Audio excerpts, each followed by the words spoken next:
Hello, ISEC India. This is Kanika Khanna, your director IGCDP. So today I'm going to talk briefly about how you can raise IGCDP TNs in the most effective manner. One of the reasons why we are not able to match a lot of forms is that we are raising a lot of forms, but are we raising the right kind of TNs?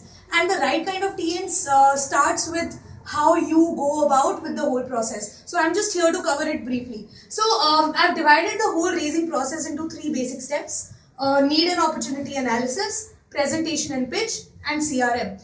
What do you do under need and opportunity analysis? Two simple things. One, market research. You go about, you research what are the kind of NGOs in your city, probably use like a karmyog.com or check out on Just Dial, which are the possible credible NGOs in your city.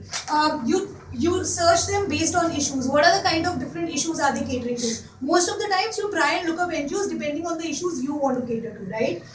Background of the NGO, very important, because before you go on and you contact the NGO or maybe you set an appointment with them, it's very important to know that whether they are running the kind of activities that you would want to run and what are the different ways in which you can partner with them. It's important to do a background check of the same. EP supply. You really need to check if there is enough supply for that issue. What if you end up raising say 10 TNs for an issue for which there is not enough EP pool available? So you need to see what are the exchange cycles. You need to know your timelines, that this is the time duration during which I'm going to run an issue before you actually go out and raise a TN.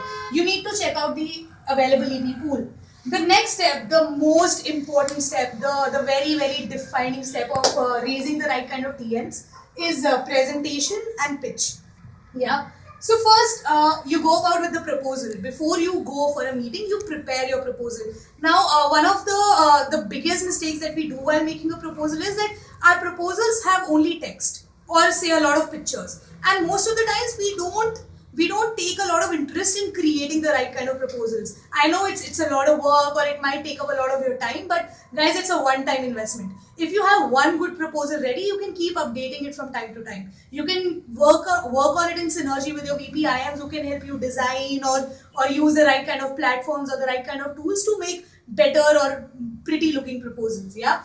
So what should your proposal cover? It should not be like a 16, 20 page long proposal. Simple 4 or 5 pages long proposal. You can choose to make it on a PowerPoint as well with 4 or 5 different slides. What is ISEC? Very briefly, ISEC in numbers, nationally, maybe globally, ISEC in your city.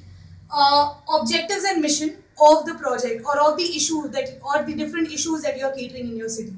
Activities or the JD, proposed activities or JD. For example, if you're going out to do a partnership for project footprints, maybe you can put down that these are the kind of different activities that we already do under the issue. Previous case studies and partners. Now this is very important. A lot of times we have a lot of credible organizations that had partnered with us in the past. It's important to put them on your proposal so that these organizations know that you already have a good client base already on that issue. It's very important to put your local board of advisors on your proposal, so that adds a lot of credibility. Yeah. Otherwise, most of the times they will just assume you to be another young kid who's trying to make a difference to the society. Pitch, very important. Please do not sound very desperate. Please do not sound very authoritative as well. Keep your tone. Your tone is very important. Be polite. Keep it very modulated. Try to build a connect with the organization. Most of the times, they take interest in you when you start taking interest in what they're doing. Ask a lot of questions about what they're doing. This is very important. Value proposition. Please talk about what value can you offer if they partner with you. It can be the impact, it can be the outreach. In case of sponsors, it can be a logo space or more outreach in that case. Yeah. What is the value proposition that they can offer to you? If they are running good activities, you can partner with them and help them run their campaigns better. And it will add a lot more JD alignment and it will make your JD more concrete. Yeah. Responsibility of organization in ISEC. Something that we really forget to talk about a lot of times. If you are partnering with them on a project, you need to talk about that. Okay, what are the specific things that they are going to do and what are the specific things that you are going to do. This helps you in keeping each other accountable, and this helps in preventing a lot of client backouts that we usually face. Yeah. MOU. Please do not come back without signing an MOU, or Please make sure once you're done finalizing, sealing the deal, an MOU is signed as soon as possible to put down everything in black and white. Yeah, the MOU should specifically talk about the timelines. These are the timelines the interns would be coming in. These are the timelines the project would be running approximately. Responsibilities, like I mentioned above. The activities. This is the JD that the intern would be working on in the partnership with the organization. Please look presentable during the meeting. Like I don't think so I need to lay more emphasis on this. Please look presentable. Do not go in shorts or boxers to for meeting clients. The last final but the key to everything, CRM, doing good client relations management. Follow up, very important. If you went to the meeting, also please ensure that you take minutes of the meeting and you send them the minutes. That is the follow up that you need to do. If you told them that you would get back to them within 1 week with say some required information, please make sure you do, because following up is the key to everything. That's the key to effective communication. That's the key to building relations. Yeah. Stay in touch. Please do not forget about your organization the moment you're done raising with them. Stay in touch. Tell them that, okay, we have these many interns that have been matched so far. They'll be coming around this time. And just keep making sure that they are still working and they are looking forward to your interns coming down. Feedback.